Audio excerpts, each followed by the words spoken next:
Hello everyone, कैसे हैं आप लोग। आई होप आप बहुत बढ़िया होंगे एंड आपकी प्रिपरेशन भी बहुत अच्छी चल रही होगी। जो लोग यहाँ नए आए हैं उनको मैं बता दूं, my name is Abhinav Sekhri. I am a chartered accountant and I cleared my CA final exams with all India rank 22। And today हम लोग डिस्कस करने वाले हैं फॉरेक्स में फॉरवर्ड कॉन्ट्रैक्ट्स में फेट ऑफ फॉरवर्ड कॉन्ट्रैक्ट्स का टॉपिक। इस topic में बहुत गलतियाँ करते हैं लोग, गलती करने का स्कोप भी काफ़ी है एंड कई लोगों की क्वेरी भी आई थी कि मैं इससे रिलेटेड वीडियो डालूँ। और इस बार तो इसके अंदर अमेंडमेंट भी है। जो अपन ऑटोमेटिक कैंसिलेशन पढ़ते हैं कि बैंक 15 डेज में करेगा, वो 15 डेज की जगह 3 डेज हो चुका है, तो इसलिए भी इंपॉर्टेंट है ये करना। ठीक है, चलिए लेट्स बिगिन। सबसे पहली चीज़, और हाँ, हम लोग करेंगे कॉन्सेप्ट बेस्ड रिवीजन। हमारा फोकस हमेशा कॉन्सेप्ट्स पे रहेगा। हमारा मुद्दा एक ही है, कॉन्सेप्ट्स क्लियर तो एग्जाम्स क्लियर। तो कॉन्सेप्ट्स पे ध्यान देना है, ठीक है, प्रैक्टिस होती रहेगी। हाँ जी, तो सबसे पहले पढ़ते हैं कि फॉरवर्ड कॉन्ट्रैक्ट क्या होता है। फॉरवर्ड कॉन्ट्रैक्ट तो आपको पता ही होगा। देखो, आपका फॉरेन करेंसी रिसीवेबल या पेबल है फ्यूचर में, आज की डेट में नहीं, फ्यूचर में। और आपको डर है कि यार मार्केट में तो एक्सचेंज रेट फ्लक्चुएट होता रहता है, तो हो सकता है उसकी वजह से मुझे लॉस हो जाए। तो इस वजह से आप बैंक के पास जाके ऐसा अग्रीमेंट करते हो जिसमें आप एक्सचेंज रेट आज ही डिसाइड कर लेते हो कि फ्यूचर में जिस दिन ट्रांजैक्शन होगा उस दिन इस एक्सचेंज रेट पे हम लोग ट्रांजैक्शन करेंगे। तो इसी को फॉरवर्ड कॉन्ट्रैक्ट कहा जाता है। तो उस दिन का चाहे से कुछ भी स्पॉट रेट हो जाए, आपका ट्रांजैक्शन फॉरवर्ड रेट पे ही होगा। ओके। और हाँ, एक बात और बता दूं, मैं वीडियो रिकॉर्ड करने में लेट हो गया, तो हो सकता है बीच बीच में थोड़ा ट्रैफिक की आवाज़ आए, तो काइंडली इग्नोर दैट। ओके। हाँ जी, तो अब पढ़ते हैं फेट ऑफ फॉरवर्ड कॉन्ट्रैक्ट। मतलब ये कि आपने फॉरवर्ड कॉन्ट्रैक्ट कर तो लिया, अब आगे क्या। अब आप आगे तीन चीज़ें कर सकते हो। What can you do. पहली चीज़ डिलीवरी, कि आप एक्चुअल में जाके फॉरेन करेंसी लो या दो उनको, ठीक है। दूसरी चीज़ कैंसिलेशन, कि आप अग्रीमेंट ही कैंसिल कर दो कि मुझे नहीं करना, मेरा इंपोर्ट ऑर्डर कैंसिल हो गया या मेरा एक्सपोर्ट ऑर्डर कैंसिल हो गया, तो मुझे कॉन्ट्रैक्ट में एंटर नहीं करना, ठीक है। तीसरी चीज़ हो सकती है एक्सटेंशन, कि आपने ओरिजिनली तो 6 मंथ्स के लिए कॉन्ट्रैक्ट किया था, लेकिन अब आप बैंक से बात करते हो कि मुझे 9 मंथ्स के लिए कॉन्ट्रैक्ट करना है, तो आप ओरिजिनल कॉन्ट्रैक्ट को एक्सटेंड कर रहे हो, ये कहलाता है एक्सटेंशन, ठीक है।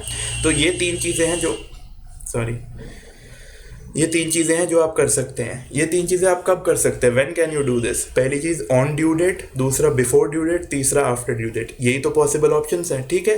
ये चैप्टर बहुत इजी है, बस वही बात है कि यार इसके अंदर बहुत सारे टॉपिक्स बिखरे हुए हैं और एक साथ सारे पॉइंट्स आते हैं, इसलिए कन्फ्यूजन होता है। इसलिए हम लोग ऐसे सिंपल ब्रेक डाउन करके एक एक चीज़ को समझेंगे, ठीक है जी। तो अब हमने जो डिलीवरी कैंसिलेशन एक्सटेंशन था उसके एग्जाम्पल से समझते हैं कि एक्चुअल में होता क्या है। देखो, 1 जनवरी को आपने 6 मंथ्स के लिए कॉन्ट्रैक्ट किया फॉरवर्ड कॉन्ट्रैक्ट, ओके। तो उसकी डिलीवरी डेट कब होगी, 1 जुलाई। 1 जुलाई हमारी ड्यू डेट है। पहला केस हो सकता है कि आप 1 मार्च को आ जाओ अर्ली डिलीवरी लेने के लिए, कि मुझे 1 जुलाई को नहीं चाहिए, मुझे आज ही दे दो। फॉर एग्जाम्पल ये कि अभी कोविड का लॉकडाउन लगा हुआ था, लॉकडाउन एकदम से जल्दी ख़त्म हो गया, तो आपका माल जल्दी आ गया, तो आपको पेमेंट जल्दी करना पड़ेगा। तो आप बैंक के पास जाते हो कि नहीं, मुझे 1 जुलाई नहीं, मुझे 1 मार्च को ही चाहिए, ठीक है। तो अब बैंक उस हिसाब से एडजस्ट करेगा। तो बैंक आपको डिलीवरी दे तो देगा। डिलीवरी देने का मतलब क्या है, डिलीवरी देने का मतलब है अपने कॉन्ट्रैक्ट जो आपने एंटर किया है उसमें वो खुद की रिस्पॉन्सिबिलिटी फुलफिल करेगा। फॉर एग्जाम्पल, अगर बैंक ने बोला है कि वो आपसे डॉलर खरीदेगा तो डॉलर खरीदेगा, अगर उसने बोला वो आपको डॉलर बेचेगा तो डॉलर बेचेगा, यानी कॉन्ट्रैक्ट का फुलफिलमेंट को डिलीवरी कहा जाता है, ठीक है जी। ठीक है। तो हो सकता है आप डिलीवरी लेने आ जाओ जल्दी, तो वो कॉन्ट्रैक्ट आपको दे तो देगा उसी रेट पे जिस रेट पे बात हुई थी, लेकिन आपसे कुछ चार्जेस लेगा। वो कौन से चार्जेस है वो भी हम डिटेल में डिस्कस करते हैं, पर चार्जेस आप खुद समझ सकते हो। देखो, उसने 6 महीने के लिए कॉन्ट्रैक्ट किया था, अब उस दिन पता नहीं क्या रेट हो, तो उसके हिसाब से वो बात करेगा। और उसने अपनी खुद की पोजीशन काउंटर कर रखी होगी। चलो मैं आपको डिटेल में भी नीचे एक्सप्लेन करता हूँ, ठीक है। अर्ली डिलीवरी का मतलब तो ये होता है। दूसरी चीज़, 1 अप्रैल को आप गए कि मुझे कॉन्ट्रैक्ट कैंसिल करना है। कैंसिल मतलब फॉर एग्जांपल जैसे लास्ट ईयर हुआ था कि चाइना बॉयकॉट चाइना वाली चीज़ चल रही थी, तो आपने पहले तो उनसे कॉन्ट्रैक्ट किया हुआ था कि 6 महीने बाद इंपोर्ट करेंगे और पैसे लेंगे, पैसे देंगे उनको। लेकिन अब आपका क्या हुआ, अब बॉयकॉट चाइना वगैरह हो गया, तो आपने इंपोर्ट का ऑर्डर कैंसिल कर दिया, तो अब बैंक के पास गए कि मुझे फॉरवर्ड कॉन्ट्रैक्ट की कोई ज़रूरत नहीं है। ये होता है कैंसिलेशन। तीसरी चीज़ होती है एक्सटेंशन, कि आप 1 जून को गए कि मुझे 1 जुलाई से 1 सितंबर तक का एक्सटेंशन चाहिए, यानी 2 महीने के लिए कॉन्ट्रैक्ट एक्सटेंड करना है। ऐसा क्यों, किसी भी वजह से। अब देखो, कोविड की सेकंड वेव तो आ चुकी, हो सकता है थर्ड वेव आ जाए, तो आपका इंपोर्ट एक्सपोर्ट हो ही नहीं पाएगा, हर जगह लॉकडाउन लगा होगा। तो अब आपको चाहिए कि मेरा 2 महीने बाद होगा, तो मुझे 2 महीने बाद की डेट दी जाए, तो उसके हिसाब से एक्सटेंशन होगी, ठीक है। तो अर्ली डिलीवरी, कैंसिलेशन, एक्सटेंशन, तीन चीज़ें हैं जो हमने अभी डिस्कस की कि इनका मतलब क्या होता है। डिटेल में भी हम और पढ़ेंगे, ठीक है। कुछ पॉइंट्स जो आपको जानने ज़रूरी हैं। पहला, bank covers itself by taking a counter position in the inter bank market. मतलब देखो, बैंक ने आपसे कॉन्ट्रैक्ट किया कि वो डॉलर आपको सेल करेगा, चलो मैं आपको एग्जांपल दिखाता हूँ। कस्टमर ने कॉन्ट्रैक्ट किया कि कस्टमर आके सेल करेगा डॉलर 6 मंथ्स बाद, तो बैंक ने बोला कि मैं तुम्हें 75 रुपीज़ दूंगा डॉलर के, ठीक है। तो कस्टमर बेचेगा, बैंक खरीदेगा। अब बैंक क्या करेगा, बैंक डॉलर सेल कर देगा इंटर बैंक मार्केट में। जैसे कस्टमर के लिए बैंक मार्केट है, बैंक खरीदता है सेल करता है, वैसे ही बैंक्स के लिए इंटर बैंक मार्केट है। जैसे हम जो लिबर पढ़ते हैं, London inter bank offer rate, ask rate को ऑफर रेट भी कहा जाता है। तो बैंक किस रेट पे खरीद सकता है, उस पर अपना मार्जिन जोड़ के वो कस्टमर को देता है, ठीक है। तो बैंक क्या करेगा, बैंक वहाँ पे फॉरवर्ड अग्रीमेंट कर लेगा इंटर बैंक मार्केट में कि मैं तुम्हें डॉलर बेचूंगा 6 महीने बाद 78 पे। ये रेट उसको पहले से पता होता है, वो 78 की बात करेगा, फिर आपको 75 देगा। क्यों?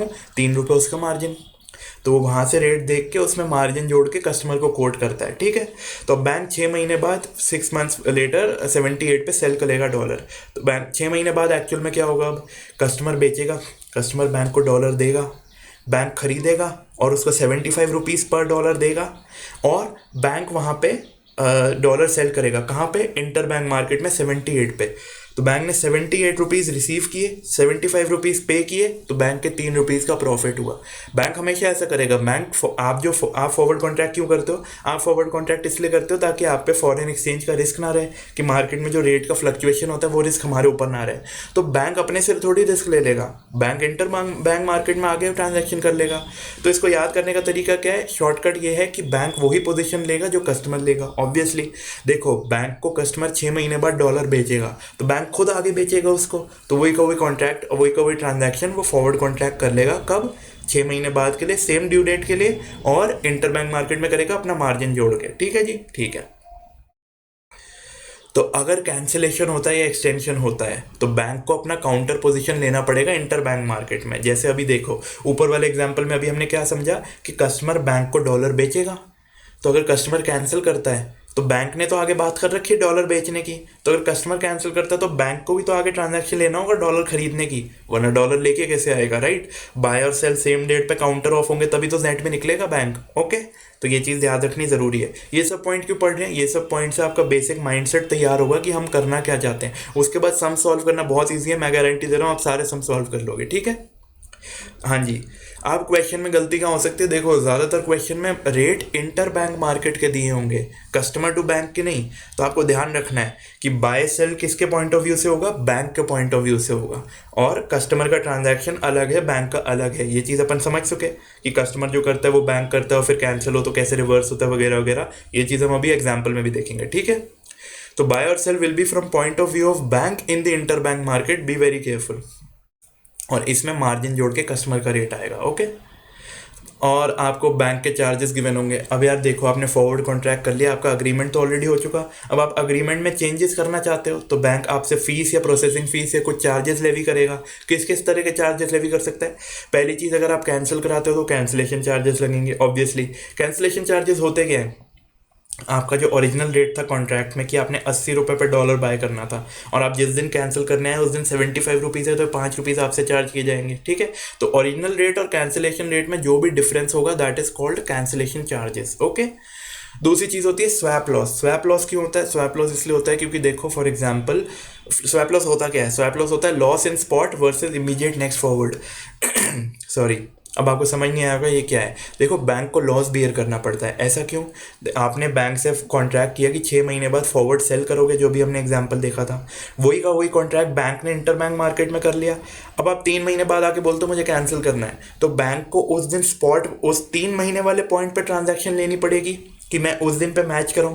तो स्पॉट और फॉरवर्ड में हमेशा मार्जिन का डिफरेंस होगा, स्पॉट और फॉरवर्ड रेट में डिफरेंस होता ही है। तो वो वाली चीज़ स्वैप लॉस कहलाती है कि नॉर्मली जो फॉरवर्ड होता है वो आज की रेट में बैंक को आपके कैंसिलेशन या एक्सटेंशन की वजह से स्पॉट में डील करना पड़ रहा है, तो वो जो मार्जिन का डिफरेंस होता है वो कहलाता है स्वैप लॉस। मैं आपको क्वेश्चन कराऊंगा, आपको सब समझ में आ जाएगा एग्जैक्टली। ठीक है, इसमें होता क्या है, आप कैंसिल करते हो स्पॉट और फॉरवर्ड में एंटर करते हो। ठीक है, मतलब कि आपने जो ओरिजिनल आपका जो ट्रांजैक्शन था, फॉर एग्जांपल आपने 6 महीने बाद फॉरवर्ड सेल करना है। ओके, अब आपके पास कस्टमर आ गया कैंसिलेशन के लिए, तो आप कैसे करोगे? आपको कैंसिल आपका ओरिजिनल कॉन्ट्रैक्ट स्पॉट में करना पड़ेगा, यानी आपको स्पॉट में उसको करना पड़ेगा, और आपको न्यू फॉरवर्ड में एंटर करना पड़ेगा कि मैं 6 महीने बाद फॉरवर्ड बाय करूं।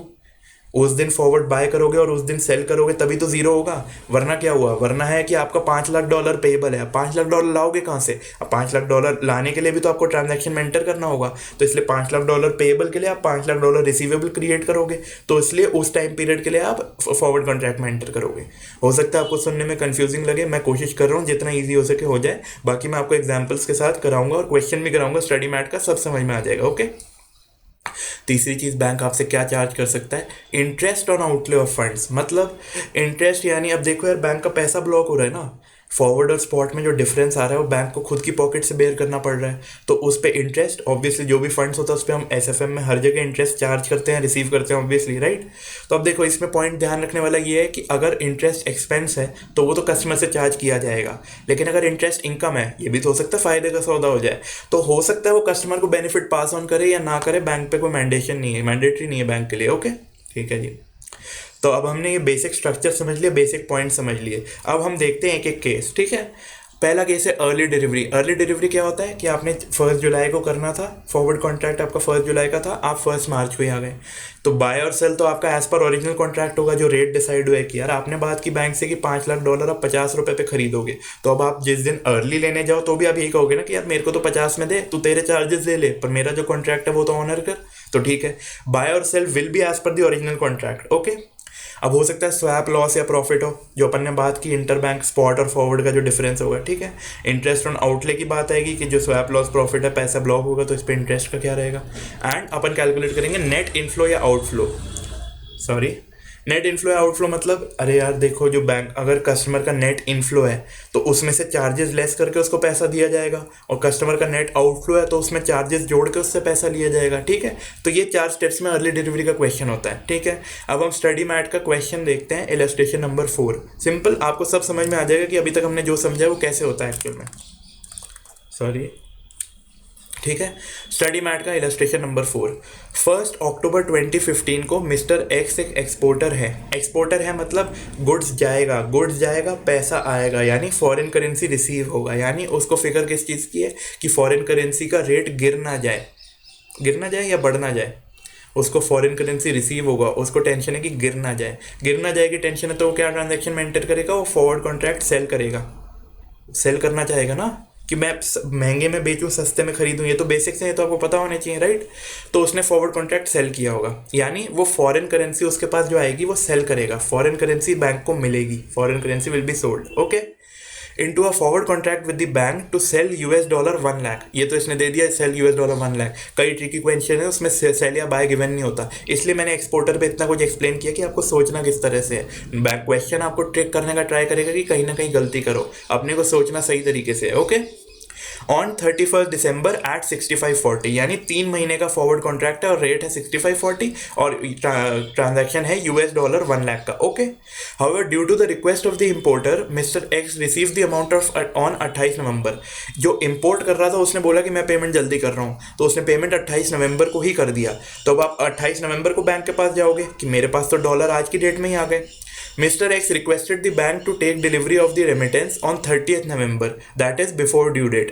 ड्यू डेट 31 दिसंबर की थी, हम लोग 30 नवंबर पे ही सेटल करने पहुंच गए। अर्ली डिलीवरी, जल्दी डिलीवरी दे रहे कॉन्ट्रैक्ट की। इंटर बैंकिंग रेट, देखो रेट कौन से गिवन है, इंटर बैंक मार्केट के 28 नवंबर को यही रेट थे, ठीक है। हम 28 नवंबर के रेट क्यों देख रहे हैं, क्योंकि हम 28 नवंबर को गए हैं, बात हम 30 नवंबर की कर रहे हैं कि 30 नवंबर यानी 1 मंथ पहले सेटल कर ले ऑब्वियसली, पर हम लोग बात तो 28 नवंबर की कर रहे हैं, तो रेट कौन से लगेंगे, 28 नवंबर के। क्वेश्चन में हो सकता है 28 और 30 दोनों दिए आपको कंफ्यूज करने के लिए। स्पॉट है ये 65 22 27 और 1 मंथ प्रीमियम ऐसा है। प्रीमियम अपना ऐड होगा, देखो ऐड क्यों होगा, पहली चीज़ तो असेंडिंग डिसेंडिंग या असेंडिंग ऑर्डर में, दूसरी चीज़ नहीं भी हो तो भी यहाँ पे प्रीमियम वर्ड क्लियरली लिखा हुआ है तो हमेशा ऐड ही होगा। ये 15-10 होता तो भी ऐड होता क्योंकि प्रीमियम मेंशन्ड है, ओके। यहाँ होती है एग्जाम में गलती, ध्यान रखना। If bank agrees to take early delivery then what will be the net inflow to mister X. Net inflow, हाँ इनफ्लो, गुड्स बेचे पैसा आएगा ना, तो नेट इनफ्लो होगा, फॉरेन करेंसी आएगा, बैंक को देगा, फिर होम करेंसी आएगा, ले देगा, तो नेट इनफ्लो रहेगा मिस्टर एक्स को। Assuming that the prevailing prime lending rate is 18%, ये क्यों दिया, cost of funds, interest rate, जो हम interest on outlay of funds करते हैं वो कोई तो इंटरेस्ट रेट होगा, वो है ये, ठीक है। तो अब देखिए हम सॉल्यूशन देखते हैं, आपको सब कुछ इजीली समझ में आएगा। Bank will buy from the customer, customer को डॉलर रिसीव होंगे, कस्टमर बैंक को सेल करेगा तो बैंक बाय करेगा, at the agree rate of 6540। चाहे से आप अर्ली डिलीवरी के लिए आए हों, हमारा ट्रांजैक्शन ओरिजिनल रेट पे ही होगा। ये हमने बात की थी कि buy sell will be as per original contract, तो आप तो 6540 पे ही करोगे ट्रांजैक्शन। इसके एडिशन में बैंक कोई ना कोई चार्जेस लेगा या फिर पे करेगा, स्वैप डिफरेंस और interest on outlay of funds. ठीक है जी। पहली चीज स्वैप डिफरेंस क्या होता है, हमने क्या बात की थी कि आप एकदम से आ गए तो बैंक को फॉरवर्ड की बजाय स्पॉट मार्केट में डील करना पड़ रहा है, तो बैंक सेल करेगा स्पॉट पे 28 नवंबर 6522। सेल वाला रेट कौन सा होता है, सस्ता। सस्ते में बेचेंगे, महंगे में खरीदेंगे, ये तो याद है ना, बिड आस्क। तो बैंक अगर सेल करेगा 6522 पे और बैंक को फिर फॉरवर्ड बाय करना पड़ेगा। मतलब हम ऐसा क्यों कर रहे हैं, क्या बात हो रही है ये सब, देखो हुआ क्या। आपने बैंक से ट्रांजैक्शन किया कि आप फॉरवर्ड कॉन्ट्रैक्ट किया कि आप उसको $1,00,000 सेल करोगे, तो बैंक बाय करेगा। और फिर बैंक ने काउंटर पोजीशन लिया होगा इंटर बैंक मार्केट में कि बैंक वहां पे $1,00,000 सेल करेगा। Okay okay. अब ये $1,00,000 सेल कब करने थे बैंक ने, 31 दिसंबर को, लेकिन आप आ गए नवंबर में, एक महीने पहले। तो बैंक को अब $1,00,000 फॉरवर्ड बाय करने होंगे कि 31 दिसंबर को $1,00,000 आए और $1,00,000 जाए तो नेट में जीरो हो जाए। ओके, फॉरवर्ड सेल को कैंसिल करने के लिए फॉरवर्ड बाय करना होगा। ठीक है, लेकिन और क्या कहते हैं, आप बैंक के पास $1,00,000 लेके तो आज ही आ गए, तो बैंक को वो तो स्पॉट में बेचने पड़ेंगे। $1,00,000 बैंक के हाथ में आ गए तो बैंक उसका क्या करेगा, बैंक स्पॉट में सेल कर देगा। ओके, तो स्पॉट सेल कर रहे हैं, फॉरवर्ड बाय कर रहे हैं। ओके, समझ गए आप, यहीं पे ये हो रहा है, स्पॉट सेल फॉरवर्ड बाय। बिल्कुल लॉजिकल है, रटना नहीं है, आराम से सोचो समझो। नहीं समझ आए तो पॉज करके दोबारा सोचो, खुद रुक के देखो, ईजी है, ट्रस्ट मी। ठीक है, तो आपने स्पॉट पे सेल कर दिया और फॉरवर्ड पे बाय कर लिया। अब देखो फॉरवर्ड पे ऑब्वियसली प्रीमियम ऐड होगा, फॉरवर्ड रेट ऐसी तो कैलकुलेट होगा, spot plus premium equal to forward, तो फॉरवर्ड का रेट आ गया 6542। अब देखो आपने 42 पे बाय किया और 22 पे सेल किया, यानी आपको 20 पैसे का लॉस हो रहा है। ठीक है, ये लॉस हो रहा है आपको $1 पे। आपका ट्रांजैक्शन कितना है, $1,00,000 का, तो आपको नुकसान कितना हुआ, 20,000 रुपये का। नुकसान रुपए में आएगा, डॉलर में नहीं आएगा, बी वेरी केयरफुल, रुपीज़ है ये, यहाँ पे भी गलती होगी पेपर में। तो $1,00,000 पे 20,000 रुपये का स्वैप लॉस हो रहा है। ठीक है, interest on outlay of funds, interest on outlay of funds आपको याद है, मैंने बताया था इंटरेस्ट का लॉस होगा। बैंक ने 28 नवंबर को सेल किया 6522 पे, जो स्पॉट में बेचा था। ठीक है, और कस्टमर से जो बाय किया वो तो 6540 पे होगा। कस्टमर से तो बाय ओरिजिनल कॉन्ट्रैक्ट पे ही होगा ना, जो अपना फॉरवर्ड कॉन्ट्रैक्ट था। तो अपन ने 6540 पे बाय किया आज, और आज ही सेल किया 6522 पे, यानी आज में कितना लॉस हुआ, 18 पैसे। 18 पैसे अपनी जेब से गए आज। ऊपर जो था वो था नेट में, फॉरवर्ड और स्पॉट में क्या लॉस हो रहा है अपने को, लेकिन ये 18 पैसे तो आज अपनी जेब से जा रहे हैं, क्योंकि बैंक कस्टमर को भी आज दे रहा है और सेल भी आज स्पॉट कर रहा है, तो पैसा भी आज रहा है। ये आज आ रहा है, ये आज जा रहा है, यानी आज 18 पैसे का लॉस हो रहा है। 18 पैसे का लॉस $1,00,000 पे हो रहा है, और क्या कहते हैं अपने को हो रहा है 31 डेज के लिए। इंटरेस्ट कॉस्ट 18% पर एनम है, तो अपना 365 into 31/365 into 18%, very simple calculation है। ठीक है, तो अब charges for early delivery customer से क्या लिए जाएंगे, कस्टमर से ओरिजिनल बाय सेल तो ओरिजिनल रेट पे होगा। ठीक है, लेकिन उससे कुछ चार्जेस लिए जाएंगे। दोनों चार्जेस अपन ने जोड़ लिए, पहला स्वैप लॉस 20,000 रुपये, दूसरा interest on outlay of funds कि अपनी जेब से जो आज पैसा गया उस पर ब्याज लोगे ना, कि मेरा आज जेब से पैसा जा रहा है, तो 275 वो, तो आपका टोटल चार्जेस हो गए 2275। ओके, तो नेट इनफ्लो अपने से क्या पूछा गया क्वेश्चन में, what will be the net inflow to mister X. Inflow होगा उसको, वो अपने को डॉलर बेचेगा, अपन उसको रुपया देंगे तो उसको इनफ्लो होगा, लेकिन उससे चार्जेस लिए जाएंगे तो चार्जेस रिड्यूस करेंगे। तो उसको इनफ्लो क्या हुआ, डॉलर बेचने पे जो पैसा आया 1 लाख इंटू 6540, ओरिजिनल कॉन्ट्रैक्ट का रेट 6540, और charges for early delivery upon less कर देंगे 20,000 जो अपना कॉस्ट है, तो उसको ये नेट इनफ्लो होगा। सिंपल, बहुत ईजी है, ट्रस्ट मी। सॉरी, हाँ जी, तो हमने इलस्ट्रेशन देख लिया अर्ली डिलीवरी का। देखो, तो हमने पहले चीज़ क्या पढ़ी थी कि पहली चीज़ होती है डिलीवरी, ये हो गया अर्ली डिलीवरी। अगर डिलीवरी ऑन ड्यू डेट हुआ तो नॉर्मल केस है। आपने बोला था आप 1 जुलाई को आगे करोगे और आप 1 जुलाई को ही आए, तो इसमें तो कोई दिक्कत है ही नहीं, यही हमारा कॉन्ट्रैक्ट था, कहीं कुछ चेंज हुआ नहीं, simple transaction, nothing to solve. Okay, delivery after the due date, अगर डिलीवरी आफ्टर ड्यू डेट होगी, या फिर जैसे कैंसिलेशन आफ्टर ड्यू डेट होगी, या एक्सटेंशन आफ्टर ड्यू डेट होगी, ये सारे ट्रांजैक्शन हमेशा स्पॉट रेट पे किए जाएंगे। क्यों? क्योंकि आपका तो कॉन्ट्रैक्ट ड्यू डेट तक का था ना, ड्यू डेट पे सारी बात खत्म हो गई, वो कॉन्ट्रैक्ट तो लैप्स हो गया, तो उस टाइम पे न्यू कॉन्ट्रैक्ट एंटर होगा या फिर स्पॉट में सेटल किया जाएगा, जो भी होगा, subject to provisions of automatic cancellation. Law बोलता है 3 दिन में ऑटोमेटिक कैंसिलेशन होगा, जिसमें मैं बता रहा हूँ अमेंडमेंट भी है, तो वो हम लोग नीचे डिटेल में पढ़ेंगे तो आप सब समझ जाओगे। ठीक है, अगर ऑटोमेटिकली कैंसिल हो गया तो कुछ बात ही नहीं है ना, कॉन्ट्रैक्ट ही खत्म हो गया, आगे जो भी होगा नया कॉन्ट्रैक्ट होगा। और अगर कैंसिल नहीं हुआ तो उस दिन जो भी ट्रांजैक्शन होगा वो स्पॉट रेट पे होगा।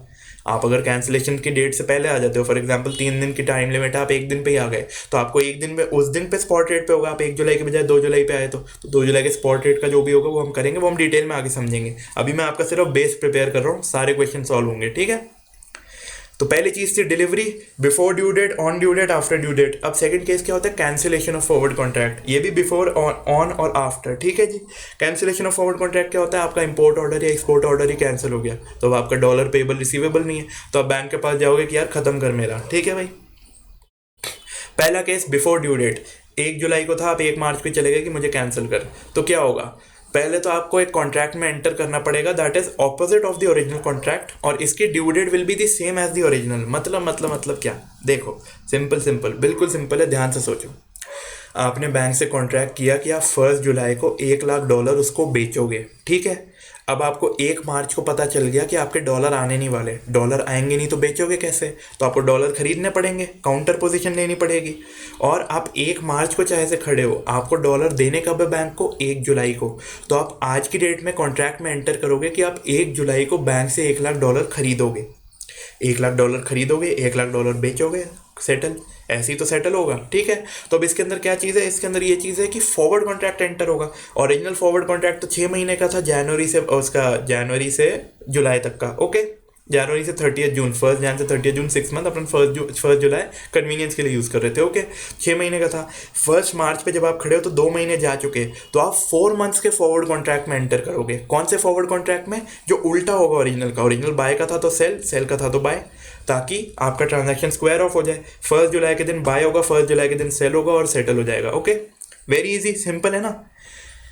हाँ, opposite of original contract, same due date are original. आपको सोचना होगा think from both customer and bank point of view. हाँ, ये वाली चीज़ सोचने क्यों ज़रूरी है, क्योंकि आपने जो बैंक से कॉन्ट्रैक्ट किया था उस वही का वही कॉन्ट्रैक्ट बैंक ने इंटर बैंक मार्केट में किया था, तो अब बैंक को भी तो अपनी पोजीशन रिवर्स करनी होगी, तो वही बैलेंस पीरियड के लिए बैंक को अपना रिवर्स ट्रांजैक्शन में एंटर करना पड़ेगा। बैंक ने अगर $1,00,000 1 जुलाई को बेचने थे, तो उसको $1,00,000 1 जुलाई को खरीदने पड़ेंगे। आज 1 मार्च है, तो आज क्या करें, आज 4 महीने फॉरवर्ड का कॉन्ट्रैक्ट कर लेंगे कि 4 महीने बाद हम खरीदेंगे, सिंपल ये होता है। ये हो गया बिफोर ड्यू डेट कैंसिलेशन। अगर कैंसिलेशन ऑन ड्यू डेट है, अब ये बहुत स्ट्रेंज आपको लगेगा कि यार ड्यू डेट आ गई तो फिर क्यों कैंसिल कर रहे हैं, पर अगर कोई करना चाहे तो अपन रोक थोड़ी सकते हैं, ठीक है। कि ड्यू डेट आ गई तो सेटल ही कर लेना। ड्यू डेट के दिन अगर सेटल करने आता है तो क्या होगा, ऑपोजिट ड्यू डेट के दिन अगर कैंसिल करने आता है तो क्या होगा, पहली चीज़ तो opposite of original contract, obviously जैसे हमने पहले ऊपर बात की, लेकिन ऊपर फॉरवर्ड कॉन्ट्रैक्ट था, यहाँ स्पॉट है। ऐसा क्यों, क्योंकि उस दिन तो है। अब यार 1 जुलाई को आप 1 जुलाई का कॉन्ट्रैक्ट करोगे तो वो फॉरवर्ड थोड़ी होगा, वो तो स्पॉट होगा। तो अगर ड्यू डेट के दिन कैंसिलेशन के लिए आता है तो ऑपोजिट कॉन्ट्रैक्ट ही होगा, लेकिन स्पॉट में होगा। एंड कैंसिलेशन चार्जेस लेवी होंगे, वो भूलना मत। यहाँ पे आप हो सकता है स्पॉट में सोचो कि हाँ भाई आज के आज खत्म हो गया, कैंसिलेशन चार्जेस लिए जाएंगे। कैंसिलेशन चार्जेस क्या होता है, cancellation rate versus contract rate, यानी कॉन्ट्रैक्ट रेट क्या हुआ, जो आपका फॉरवर्ड कॉन्ट्रैक्ट में रेट मेंशन था, जो आपने फर्स्ट जनवरी को किया था। कैंसिलेशन रेट क्या हुआ, स्पॉट, इजी। अब अगर कैंसिलेशन आफ्टर ड्यू डेट है, ये हम लोग पढ़ेंगे ऑटोमेटिक कैंसिलेशन के साथ, ठीक है। अब हो गया एक्सटेंशन, हमने पढ़ लिया डिलीवरी ऑफ फॉरवर्ड कॉन्ट्रैक्ट, हमने पढ़ लिया कैंसिलेशन ऑफ फॉरवर्ड कॉन्ट्रैक्ट, अब हम पढ़ेंगे एक्सटेंशन ऑफ फॉरवर्ड कॉन्ट्रैक्ट। 3 ही तो चीज़ें आप कर सकते हो। अब आप एक्सटेंड कराने जाते हो, ठीक है। एक्सटेंड कराने कब जाते हो, पहली चीज़ तो चलो आपको क्रक्स ही बता देता हूँ, आप सिंपल समझ ही लो। क्रक्स क्या है कि आप ओरिजिनल कॉन्ट्रैक्ट कैंसिल करोगे ऑपोजिट ट्रांजेक्शन में एंटर करके। ऑब्वियसली आपका 1 जुलाई को आपने बैंक से फॉरवर्ड कॉन्ट्रैक्ट किया कि मैं 1 जुलाई को $1,00,000 बेचूंगा। अब आप बैंक से कहते हो कि मैं 1 जुलाई को नहीं, 1 सितंबर को, 2 महीने बाद बेचूंगा। तो आपका जो 1 जुलाई को $1,00,000 सेल करने का ट्रांजैक्शन है उसका रिवर्स करोगे, तो आप 1 जुलाई को तो $1,00,000 बाय करने का कॉन्ट्रैक्ट करोगे, ठीक है। और आप 1 सितंबर को $1,00,000 बाय करने का सेल करने का फ्रेश कॉन्ट्रैक्ट करोगे। You will cancel the original contract by opposite transaction and you will enter into a new contract for the fresh maturity. Okay. अब आपको एग्जांपल दिखाता हूँ, आपको अच्छे से समझ में आएगा। आप एक इंपोर्टर हो, इंपोर्टर यानी गुड्स आएगा, पैसा जाएगा, पैसा जाएगा यानी डॉलर पेएबल है, यानी आप डॉलर बाय करोगे बैंक से। डॉलर बढ़ने का रिस्क है तो आप डॉलर बाय करोगे, तो फॉरवर्ड कॉन्ट्रैक्ट बाय का होगा। कॉन्ट्रैक्ट आपने एंटर किया 1 जनवरी 2021 को 6 मंथ्स के लिए, ओके। 1 जून को आपके वो ड्यू डेट कब है, 1 जुलाई, ठीक है, 6 मंथ्स बाद। तो आप 1 जून को आ गए, बोलते हो बैंक को कि मुझे 2 महीने का एक्सटेंशन चाहिए। 2 महीने का एक्सटेंशन 1 जून से नहीं काउंट होगा, 1 जुलाई से होगा, याद रखना। यहाँ पे भी एग्जाम में गलती होगी, एग्जाम प्रेशर में दिमाग नहीं चलता, तो ये चीज़ें वही के वही क्वेश्चन में लिख लेना, ओके। एक्सटेंशन 2 महीने का होगा, यानी 1 जुलाई से 1 अगस्त पहला महीना, 1 सितंबर दूसरा महीना। 1 सितंबर अपनी न्यू ड्यू डेट होगी। ओके, तो आपने 1 जनवरी को फॉरवर्ड बाय करने का कॉन्ट्रैक्ट किया 6 मंथ्स का। आपकी ओरिजिनल मैच्योरिटी 1 जुलाई को है। आप 1 जून को गए एक्सटेंशन लेने के लिए 2 महीने का, ठीक है। तो आपकी न्यू ड्यू डेट क्या हो गई, न्यू मैच्योरिटी 1 सितंबर। 2 महीने यहाँ से काउंट होंगे, बी केयरफुल, फिर से बोल रहा हूँ।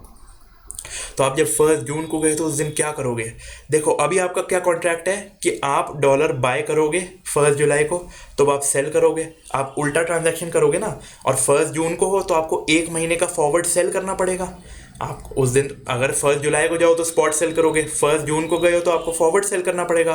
सो you will cancel the original contract. How will you cancel, F minus for 1 month, आपने F प्लस किया था, अब उसका उल्टा करोगे with the same due date. Obviously आपको सेम ड्यू डेट पे तो कैंसिल करना है। 1 लाख डॉलर आपने 1 जुलाई को बेचने थे, अब आप 1 लाख डॉलर खरीदोगे, या इस केस में 1 लाख डॉलर आपने 1 जुलाई को खरीदने थे, तो अब कैसे खरीदोगे, तो आप 1 लाख डॉलर बेच के सेटल करोगे, क्योंकि आपको खरीदने तो उस टाइम पे है जब आपकी एक्चुअल मैच्योरिटी है, ठीक है। और आप न्यू कॉन्ट्रैक्ट एंटर करोगे F plus for 3 months. B very careful, मैंने डबल अंडरलाइन किया, ऐसा क्यों, क्योंकि आप 1 जून के दिन खड़े हो, आपको ओरिजिनल कॉन्ट्रैक्ट तो कैंसिल हो गया उल्टी पोजीशन से, तो आज की डेट में तो नया कॉन्ट्रैक्ट में एंटर करोगे। नए कॉन्ट्रैक्ट की मैच्योरिटी कब है, 1 सितंबर। तो चाहे से एक्सटेंशन 2 महीने का हुआ हो, लेकिन वो तो आज से 3 महीने दूर है, तो फॉरवर्ड कॉन्ट्रैक्ट 3 महीने का किया जाएगा। F प्लस फॉर 3 मंथ्स, यहाँ भी गलती होगी, बी केयरफुल। रटना नहीं है, लॉजिकल है, कॉन्सेप्ट समझो, बहुत ईजी है, ठीक है। तो आप ओरिजिनल कॉन्ट्रैक्ट जो कैंसिल करोगे वो होगा from today till the original maturity, and जो न्यू कॉन्ट्रैक्ट में एंटर करोगे that will be from today till the new maturity. Okay, be careful. अगर आप एक्सटेंशन बिफोर ड्यू डेट करते हो, एक्सटेंशन के अब 3 केस होंगे, due date before due date करते हो तो यही हमने जो एग्जांपल पढ़ा बिफोर ड्यू डेट का ही तो था कि आप 1 जून को आ गए 1 जुलाई से पहले। ओके, ये तो very easy. Extension on due date है तो same as above. Same as above क्यों, ऊपर भी तो हमने कैंसिलेशन में भी तो यही था कि सिर्फ और सिर्फ फॉरवर्ड की जगह स्पॉट ही तो होगा, बाकी तो सारा का सारा सेम होगा। फॉर एग्जांपल अगर आप 1 जुलाई को जो आपका ट्रांजैक्शन था, आप 1 जुलाई को ही एक्सटेंशन मांगने आते हो, तो आपका उस दिन कैंसिल किया जाएगा स्पॉट में।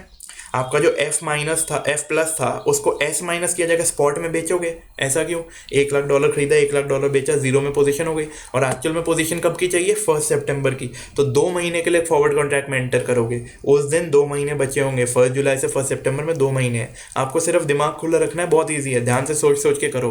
क्वेश्चन में फॉरेक्स में गलती सिर्फ 2-3 जगह होती है, या तो कॉन्सेप्ट कमजोर हो, या आप एग्जाम प्रेशर में गलती कर जाओ, clerical mistake.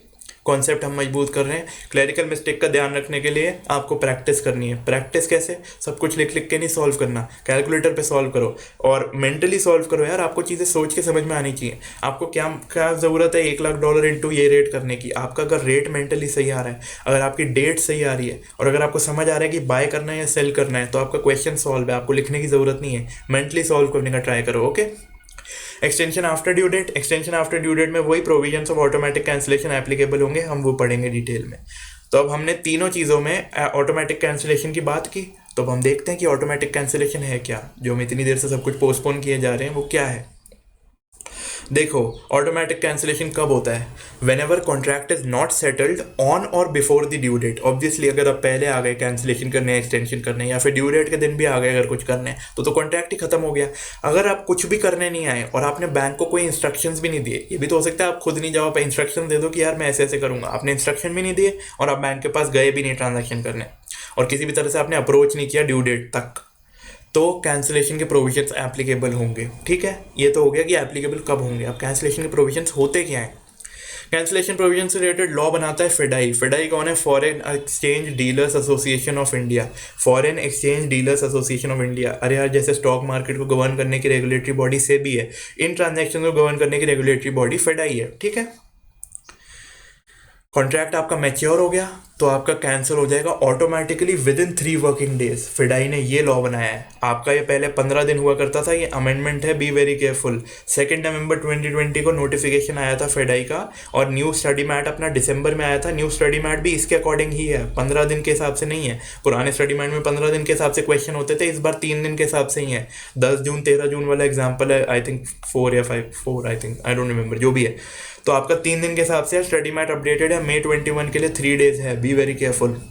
Cancelled automatically, cancelled मतलब ऑपोजिट कॉन्ट्रैक्ट, ऑब्वियसली बाय का था तो सेल, सेल का था तो बाय, बैंक तो खत्म करेगा ना। आपका 1 जुलाई का कॉन्ट्रैक्ट था, आप 1 जुलाई को आए नहीं, तो बैंक क्या करेगा, बैंक कैंसिल करेगा। बैंक ने भी तो अपनी पोजीशन ले रखी है, बैंक को भी तो अपना देखना है। अगर आप बैंक को डॉलर सेल करने का कॉन्ट्रैक्ट करते हो और बैंक ने आगे सेल करने का कर रखा है, बैंक आपसे खरीद के ही तो आगे बेचता है, तो अगर आप आओगे नहीं तो बैंक ऐसे थोड़ी कि बैठा रहेगा इनडेफिनेटली। 3 वर्किंग डेज की टाइम लिमिट है, उतने में बैंक खुद देख लेगा, 3 में नहीं आया तो 3 पे तो कर ही लेगा, और हो सकता है 3 से पहले भी कर ले, क्योंकि बी वेरी केयरफुल, यहाँ पे विद इन लिखा है।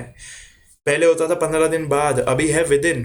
विद इन मतलब can be done earlier too. 1 जुलाई को उसने शाम तक वेट किया, 2 की सुबह को भी कर सकता है। उसको आप 1 जुलाई को सुबह आते नहीं दिखे, हो सकता है 1 को ही सुबह कर ले, उसकी मर्जी। Contract will be cancel automatically through an opposite contract with in 3 working days. Working days है, ठीक है। और क्या होगा, आपको पे करना पड़ेगा। क्या पे करना पड़ेगा, कैंसिलेशन चार्जेस। क्यों कैंसिलेशन चार्जेस, देखो नॉर्मली हमने क्या पढ़ा था कि स्वैप लॉस और प्रॉफिट जो है या फिर इंटरेस्ट ऑन आउटले जो है, ये सिर्फ, ये तो हर केस में लगेंगे। कैंसिलेशन चार्जेस सिर्फ कैंसिलेशन के केस में लगेंगे, ऑब्वियसली एक्सटेंशन के केस में लगेंगे नहीं, ना ही अर्ली डिलीवरी में लगेंगे। तो यहाँ पे तो आपका कैंसिल हो ही रहा है, तो cancellation charges, cancellation before delivery, on delivery और after due date, sorry delivery बोल दिया, ड्यू डेट बोलना था, before due date, on due date, after due date, हर केस में कैंसिलेशन चार्जेस लगेंगे। कैंसिलेशन चार्जेस क्या होते हैं, contracted rate minus actual rate on that day, जिस दिन कैंसिल कर रहे हो, रिमेंबर। तो आपको क्या क्या पे करना पड़ेगा, कैंसिलेशन चार्जेस, स्वैप लॉस या प्रॉफिट और interest on outlay of funds, ठीक है। ये तो हमने अभी तक सीखा ही है। इसमें ध्यान रखने वाली बात है, ये जो न्यू लॉ है ये क्या कहता है, ये कहता है कि customer is not entitled to profit due to exchange difference, क्योंकि आपने डिफॉल्ट किया है। तो अगर आपको प्रॉफिट होता है, जो अपन ने बात की कैंसिलेशन चार्जेस में, अपन क्या करते हैं, एक्चुअल रेट उस दिन का वर्सेस कॉन्ट्रैक्टेड रेट। तो अगर आपको फायदा होगा तो बैंक आपको फायदा नहीं देगा, आपने डिफॉल्ट किया है तो बैंक वो प्रॉफिट खुद के पास रख लेगा। लेकिन अगर उसकी वजह से लॉस होगा तो बैंक वो आपसे चार्ज जरूर करेगा, ठीक है। However, you will be liable to pay in case of a loss. Okay, be very careful, ये लॉ है, ये अमेंडमेंट है हमारे। If contract gets cancelled, new contracts will be simple forward contracts. Obviously, आपका अगर ओरिजिनल कॉन्ट्रैक्ट कैंसिल हो गया, अब देखो हम ये कौन से केस में हैं, हम लोग हैं cancellation after due date, automatic cancellation और कैंसिलेशन आफ्टर ड्यू डेट की हम बात कर रहे हैं। तो या तो ऑटोमेटिकली कैंसिल हो गया, कैंसिल हो गया तो क्या होगा, आज आपका कैंसिल हो गया तो आप न्यू कॉन्ट्रैक्ट में एंटर करोगे कि यार मेरे को फ्रेश कॉन्ट्रैक्ट है, आपको कुछ भी नहीं करना। ये मैं क्यों बोल रहा हूँ, ये मैं इसलिए बोल रहा हूँ कि एग्जाम में बैठे होगे तो आप कंफ्यूज हो जाओगे कि यार कहाँ कैंसिल हो रहा है, कहाँ buy sell, inter bank market, normal market, कहाँ एक्सटेंड हो रहा है, क्या नहीं हो रहा।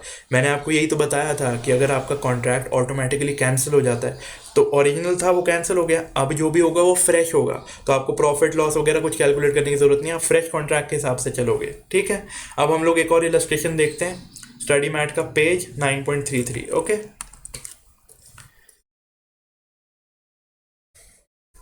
इससे आपका कैंसिलेशन वाला कॉन्सेप्ट भी बिल्कुल क्लियर हो जाएगा। 9.33, या ठीक है जी। अब हम देख रहे हैं इलस्ट्रेशन 9, ओके। हो सकता है आपको सुनने में बहुत अजीब लग रहा हो, या हो सकता है मैंने कहीं जल्दी बोल दिया, तो आप आराम से वीडियो पॉज करके सोचो, बिल्कुल लॉजिकल है, रटना नहीं है, और इसमें गलती होने का बहुत स्कोप है। अगर आपने ये मास्टर कर लिया और ये क्वेश्चन आ गया तो सारा इंडिया गलत करेगा और आप सही करके आओगे, और ऐसे नंबर अपन ने नहीं छोड़ने, ठीक है। इलस्ट्रेशन 9, एन इम्पोर्टर, इम्पोर्टर कौन होता है, गुड्स आता है पैसा जाता है, यानी फॉरेन करेंसी पेबल है, ठीक है। Booked a forward contract with इस bank on 10 April for USD 2 lakh. मैंने आपको बोला था ना कि हो सकता है क्वेश्चन आपको ये ना बोले कि आप बाय करोगे या सेल करोगे, देखो इसके अंदर क्या बोला है, बुक्ड अ फॉरवर्ड कॉन्ट्रैक्ट, इसलिए ये सोचने का जरूरी है। जो मैंने अभी बोला कि इम्पोर्टर है तो गुड्स आएगा पैसा जाएगा, फॉरेन करेंसी रिसीव पेबल है, उसको किस चीज़ की फिक्र होगी कि यार फॉरेन करेंसी महंगी हो गई तो मेरा लॉस हो जाएगा, इसलिए हेज करने के लिए वो फॉरवर्ड कॉन्ट्रैक्ट में एंटर करेगा to buy foreign currency, okay.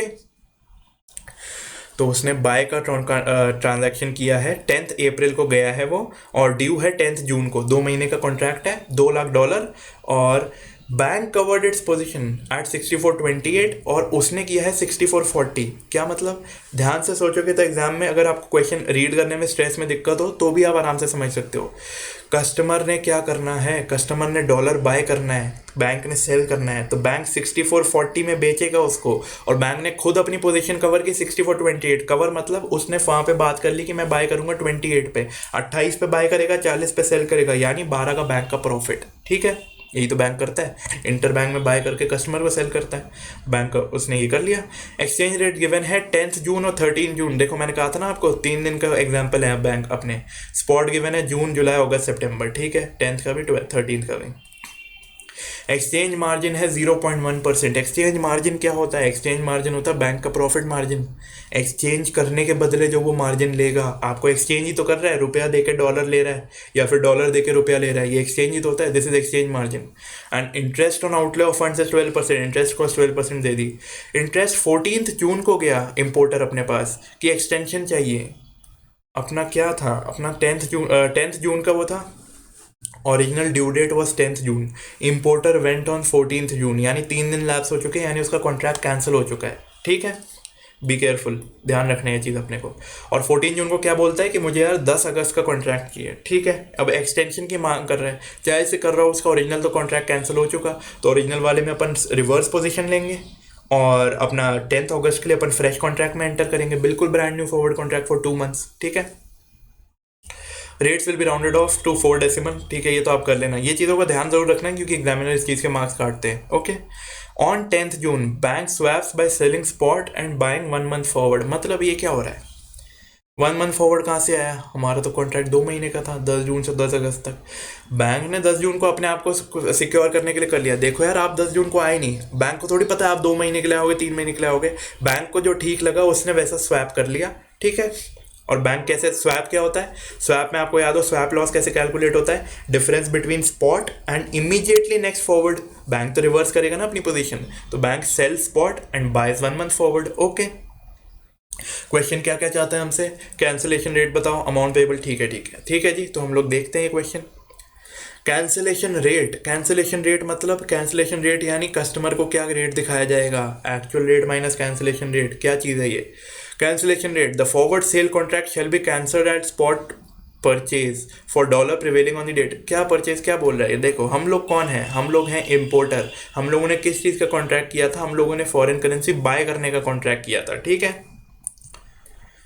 और परचेज। ठीक है जी, तो बाइंग रेट क्या है? 6368। बाइंग रेट, बाइंग क्यों कर रहे हैं? बाय का ही तो कॉन्ट्रैक्ट था। ये बाइंग रेट बैंक के पॉइंट ऑफ व्यू से है।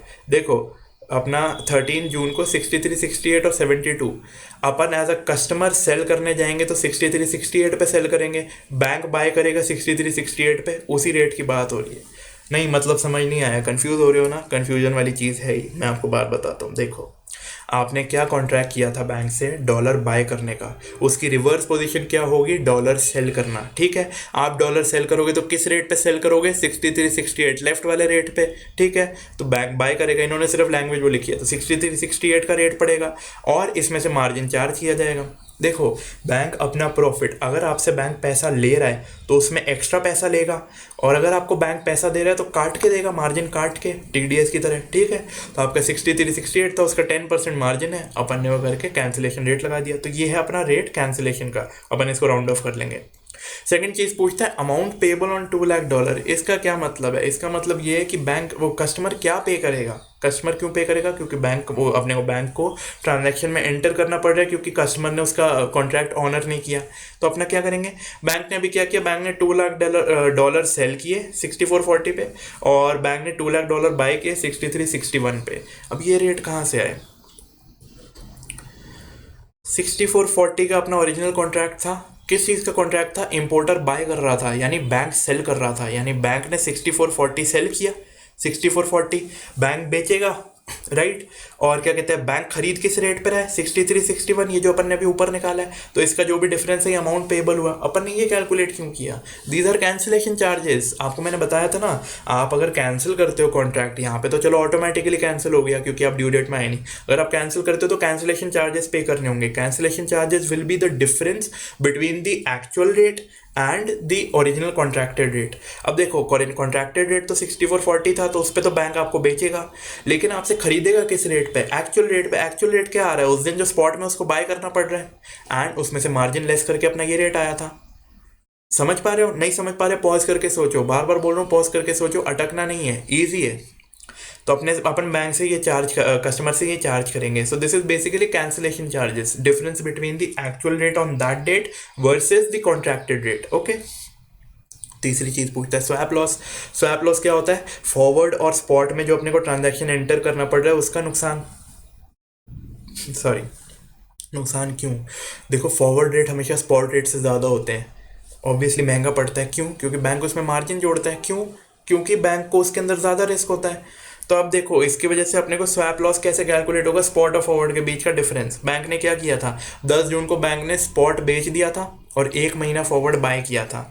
तो बैंक ने जो फॉरवर्ड क्या किया, ये क्या लिखा है इन्होंने, 10 जून the bank does a swap sell of dollar at the market buying rate of 63.80। Sell of dollar, एक तो ये देखो रुपये पर डॉलर उसकी बात हो रही है, ठीक है। And forward purchase for June market selling, क्या बोल रहा है पता नहीं। देखो हम अपने लॉजिक से चलेंगे, सिंपल। देखो क्वेश्चन इंस्टीट्यूट का हमें समझ नहीं आ रहा। बैंक ने क्या किया, बैंक ने स्पॉट बेचा, बैंक स्पॉट बेचेगा 10 जून को, बैंक ने स्पॉट बेचा। तो 10 जून को अगर बैंक स्पॉट बेच रहा है तो बैंक किस रेट पे बेचेगा, अपन बेचते सस्ते पे खरीदते महंगे पे, इंटर बैंक रेट है, तो बैंक तो यहाँ बेच पाएगा ना इस रेट पे, लेफ्ट वाले रेट पे बेचेगा। तो 63.80 पे बैंक ने सेल किया और 1 मंथ फॉरवर्ड बाय करेगा। 1 मंथ फॉरवर्ड क्या पड़ रहा है, जून ही पड़ रहा है। 1 मंथ फॉरवर्ड बाय करेगा तो 95 पे बाय करेगा। 80 पे सेल किया, 95 पे बाय किया, यही कर रहा है ना ये। हाँ 80 पे सेल किया, 95 पे बाय किया, तो अपने लिए स्वैप लॉस कितना हुआ, 15 पैसे का नुकसान हो रहा है अपने को। ये अपन कस्टमर से चार्ज करेंगे और इसका नाम क्या है, ये है स्वैप लॉस। स्वैप करने की वजह से लॉस जो हो रहा है जनरेट, ओके। ये $1 पे है, अपना ट्रांजैक्शन $2 लाख का था, तो $2 लाख इंटू 15 पैसे यानी 30,000 रुपीज़। रुपीज़ में आएगा, ये रुपीज़ है, ये भी रुपीज़ आएगा, बी केयरफुल, ओके। देखो आपको स्टडी मैट की लैंग्वेज समझ नहीं आए तो आप आराम से लॉजिक से सोचना, सॉल्व हो जाएगा। मैं खुद स्टडी मैट की लैंग्वेज पढ़ के कन्फ्यूज़ हो गया था, झूठ नहीं बोलूँगा, अभी मेरे को नहीं समझ आया था यहाँ क्या लिखा है। हम अपने लॉजिक से चलेंगे, हमारे कॉन्सेप्ट ठीक है। अगली चीज़ है interest on outlay of funds. Interest on outlay of funds, देखो interest on outlay of funds क्या हुआ, 10 जून को bank receives delivery 64.28, sells at 63.80। पता नहीं क्या बोल रहा है, हम लोग हमारा देखते हैं। देखो बैंक ने क्या किया, उस दिन बैंक ने interest on outlay of funds किस पे लगता है, हम हमारे कॉन्सेप्ट की बात करेंगे। उस दिन बैंक की जेब से जो जा रहा है, बैंक उस चीज़ का ब्याज आपसे चार्ज करेगा कि यार मेरी जेब से आज की डेट में जा रहा है, राइट। तो बैंक आज की डेट में क्या जा रहा है और क्या आ रहा है। पहली चीज़ तो बैंक ने स्पॉट सेल किया, स्पॉट सेल किया था कितने पे, 63.80 पे, तो ये पैसा तो आ रहा है। अब बैंक की जेब से जा क्या रहा है, बैंक की जेब से जा रहा है 64.28। 64.28 क्यों जा रहा है, बैंक बाय कर रहा है। 64.28 कहाँ से आया, ये देखिए कहाँ गया 64.28। 64.28 में बैंक ने क्या किया था, बैंक ने कवर की थी अपनी पोजीशन, ठीक है। देखो बैंक ने अपनी पोजीशन कवर की का मतलब क्या है, 10 जून की अपनी फॉरवर्ड कॉन्ट्रैक्ट था, तो 10 जून का ही बैंक ने इंटर बैंक मार्केट में फॉरवर्ड कॉन्ट्रैक्ट में एंटर किया था, राइट। तो बैंक को अब उस दिन वो कॉन्ट्रैक्ट तो ऑनर करना पड़ेगा ना। बैंक ने बात की थी इंटर बैंक मार्केट में कि मैं 64.40 में खरीदूंगा, ओके, नहीं 64.28 में खरीदूंगा 10 जून को, 64.28 में 10 जून को खरीदूंगा। आज 10 जून आ गई तो 64.28 देना पड़ेगा, राइट। 64.28 हमारा आउटफ्लो है, तो मेरी जेब से आज की डेट में क्या जा रहा है 64.28, क्योंकि मुझे मेरा फॉरवर्ड कॉन्ट्रैक्ट ऑनर करना है। और मेरी जेब में आज आ क्या रहा है, जो मैंने आज स्पॉट बेचा 63.80, तो मेरी जेब से आज की डेट में नेट पैसा कितना लगा, 64.28 माइनस 63.80 यानी 48 पैसे। ये अपन कस्टमर से चार्ज करेंगे, तो अपन क्या बोलेंगे इसका, देख भाई 48 पैसे का हमें आज की डेट में नुकसान हो रहा है, ठीक है। 48 पैसे पर डॉलर, $2 लाख का कॉन्ट्रैक्ट है यानी 96,000 रुपीज़ का मेरे को आज आउटफ्लो हो रहा है, ठीक है। और क्या कहते हैं, मेरे को इस पर इंटरेस्ट चाहिए, इंटरेस्ट, तो इंटरेस्ट का रेट क्या, इंटरेस्ट का रेट 12% गिवन था, आई थिंक इंटरेस्ट का रेट 12% था, तो हम लोग 12% का 96,000 पे इंटरेस्ट चार्ज करेंगे। कब तक के लिए चार्ज करेंगे, सिर्फ 3 दिन का। ऐसा क्यों, थिंक कि अपन ने 3 दिन का इंटरेस्ट ऑन आउटले क्यों सर वो अपन ने किया, क्योंकि 3 दिन बाद तो वो आ गया ना, तो अपन उस दिन जो कर अपना 3 दिन ही तो पैसा ब्लॉक ला, उसके बाद तो उससे चार्ज कर लेंगे ना। कस्टमर अपने पास आएगा, उस कस्टमर तो जो भी होगा अपन उससे सारे चार्जेस तो अपने वसूल करेंगे ही। तो 3 दिन तक ही तो पैसा ब्लॉक रहा, उसके बाद तो रिकवर हो जाएंगे, तो 3 दिन का ब्याज चाहिए अपने को, ओके। मैंने 3 दिन कर लिया। देखो साफ बात बताऊं, बिल्कुल मैंने सिर्फ देखा, मैंने ऊपर से क्वेश्चन भी नहीं देखा था, इसलिए मेरे को भी थोड़ा टाइम लग रहा है। स्टडी मैट की लैंग्वेज ही ऐसी है अपन को, इसलिए मैं कहता हूं कि आपके कॉन्सेप्ट क्लियर होना बहुत ज़रूरी है, क्योंकि आप क्वेश्चन अगर यहाँ के भी इलस्ट्रेशन पढ़ोगे तो कंफ्यूज हो जाओगे कि क्या हो रहा है। आप अपना माइंड सेट क्लियर रखो, हमने सारे कॉन्सेप्ट पे बात की है, सोचो ध्यान से, खुद को इम्पोर्टर की जगह खड़े रख के देखो, खुद को बैंक की जगह खड़ा रख के देखो, आपका दिमाग चलेगा, ईजिली सॉल्व हो जाएगा, ठीक है। अभी भी देखो हम लोगों को कॉन्सेप्ट के बेस पे सॉल्व कर पा रहे हैं, इनका सॉल्यूशन देख के सॉल्व नहीं कर पा रहे, ठीक है। अब है न्यू कॉन्ट्रैक्ट रेट। क्या होगा न्यू कॉन्ट्रैक्ट रेट? तो सिंपल है, आपको क्या चाहिए, अपना अगस्त का जो भी रेट होगा और उसमें एक्सचेंज मार्जिन जोड़ देंगे। हमारा ओरिजिनल कॉन्ट्रैक्ट कैंसिल हो चुका है 10 जून को, अब वो आया है तो हम अपना जो अगस्त का है, अगस्त का फॉरवर्ड कॉन्ट्रैक्ट करेंगे, 2 महीने का फॉरवर्ड कॉन्ट्रैक्ट करेंगे। वो अपने को रेट पता ही है, buy sell, simple normal forward contract है, कुछ लेना देना नहीं इस टॉपिक से। सिंपल फॉरवर्ड कॉन्ट्रैक्ट में एंटर करेंगे और उसमें मार्जिन जोड़ कर उससे चार्ज करेंगे, ठीक है। और क्या कहते हैं, सॉरी अबाउट दैट, बाहर काफ़ी शोर है। एंड अपनी टोटल कॉस्ट, अब टोटल कॉस्ट पूछा है, टोटल कॉस्ट अपनी वही वही होती है। देखो इसमें क्या हो रहा है, कैंसिलेशन चार्जेस, स्वैप लॉस और interest on outlay of funds, हमने हर एक चीज़ चार्ज कैलकुलेट कर ली। पहली चीज़ कैंसिलेशन चार्जेस 1,56,740, 30,000 हमारा स्वैप लॉस और 96 रुपीज़ हमारा इंटरेस्ट, यही 3 ऐड हो रहे होंगे, सिंपल, ठीक है। तो ये क्या क्वेश्चन था, ऑटोमेटिक कैंसिलेशन अगर कस्टमर का नो शो होता है, नो शो मतलब वो आया ही नहीं, so what will we do, we will cancel the original contract by entering into a reverse contract on, किसी भी दिन कर सकते हैं, we have the liberty, within 3 days था तो बैंक ने देखो 10 तारीख को ही अपने हिसाब से कर लिया, okay. So we will enter into a reverse contract, so the original contract will get settled and after that when the customer approaches we will recover all our charges and we will enter into a fresh contract for the new maturity period, okay, and we will have to honor our original transaction in the interbank market, so we will have to incur an outflow of funds or inflow of funds, whatever. See देखो, अगर आपका रुपी receivable है तो आपको dollar देना पड़ेगा, और अगर आपका डॉलर रिसीवेबल है तो रुपी देना पड़ेगा, जो भी है आपको वहाँ पे एंटर करना पड़ेगा और यहाँ पे भी स्पॉट में एंटर करना पड़ेगा, इस वजह से आपको लॉस होगा। यही तो हम सब ने पढ़ा है, हमने यही तो पढ़ा है। कैंसिलेशन चार्जेस क्या होते हैं, ओरिजिनल कॉन्ट्रैक्ट का जो भी रेट था versus the actual rate on the date जिस दिन कैंसिल किया जा रहा है, इन दोनों का difference will be cancellation charges and those will be recovered from the customer. Second thing was swap loss. Swap loss क्या होता है, swap loss is the difference between the buying rate and the forward rate, spot rate and the forward rate. Spot और forward का transaction करने की वजह से हमें उस दिन लॉस इंकर करना पड़ रहा है, ये कहलाता है स्वैप लॉस, ठीक है। एंड थर्ड थिंग इज अपना जो भी इंटरेस्ट ऑन आउटफ्लो, जितना पैसा ब्लॉक रहा जितने टाइम के लिए उस पर हम ब्याज लेंगे, ठीक है। हाँ, सो लेट्स सी, मेरे को एक क्वेश्चन अजीब सा लगा इसलिए सोच रहा हूँ दोबारा कोई पॉइंट डिस्कस कर लूँ। नहीं, ठीक है, ठीक है। स्वैप लॉस हमारा सिंपल है कि हमें उस दिन स्पॉट में सेल करना पड़ा या बाय करना पड़ा, तो उस दिन जो भी हमारी जेब से गया हम वो कस्टमर से रिकवर करेंगे, और जो जो हमारा अटका रहा पैसा वो हम यहाँ, ठीक है, सिंपल, ठीक है, वेरी इजी। तो ये हो गया, हमने सारे कॉन्सेप्ट्स कवर कर लिए। देखो हो सकता है आपको अजीब सा लगे क्योंकि यार ऑब्वियसली बोलने में अजीब लगता है, आप एक दो बार ध्यान से सुनो, उसके बाद खुद नोट्स बनाओ या फिर इन्हीं नोट्स के स्क्रीनशॉट ले लो, ऑल्दो मेरी हैंड राइटिंग उतनी अच्छी नहीं है। आप आराम से नोट्स बनाओ और खुद माइंड में एक बार पिक्चर क्रिएट करो, आधा घंटा 1 घंटा लगने दो, टाइम वेस्ट नहीं है, टाइम इन्वेस्टेड है ये, ठीक है। आप माइंड में पूरी पिक्चर क्रिएट कर लोगे तो सब कुछ बहुत सिंपल हो चुका होगा। उसके बाद आप जो क्वेश्चन चाहो सॉल्व करो, ईजिली सॉल्व कर पाओगे, कहीं दिक्कत नहीं आएगी, ठीक है। अगर हमारे कॉन्सेप्ट यहाँ पे स्ट्रॉन्ग है तो हमसे गलती कहाँ होगी, गलती होगी रेट में। रेट के लिए मैंने वीडियो डाला हुआ है ऑलरेडी, आप वो देख सकते हो, मैं आई बटन में डाल दूंगा, ओके। तो correct rate, buy sell bid ask, कहाँ गलती हो सकती है वो चीज़ का आपको ध्यान रखना है, ओके। और आपको इस यहाँ पे गलती ध्यान कहाँ कहाँ रखना है, एक तो ये कि किसके पॉइंट ऑफ व्यू से बात हो रही है। हो सकता है क्वेश्चंस बहुत ट्रिकी हैं, हो सकता है लिखा हो bank buys, bank sell, customer buys, customer sell, forward, spot, normal rate, interbank market rate, bid rate, ask rate, जो भी है आपको ध्यान रखना है, ठीक है। याद रखने का सिंपल तरीका है कि बैंक जो कस्टमर ट्रांजैक्शन करेगा बैंक से, वही बैंक आगे करेगा।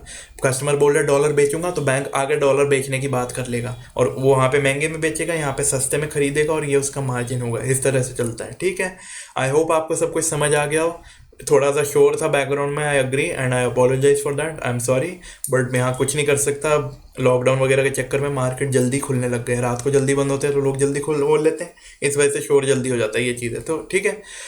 Thank you very much, I am Abhinav Sekhri, my WhatsApp number is 9649488688। आपको कोई भी डाउट हो, कोई भी गाइडेंस चाहिए हो, या आपको टेस्ट सीरीज देनी हो, जो भी हो, आप आराम से कॉन्टैक्ट कर सकते हैं, ठीक है। Thank you for watching and stay safe. Cases बहुत बढ़ रहे हैं, जब तक ज़रूरी ना हो तब तक बाहर मत जाओ, ओके, टेक केयर।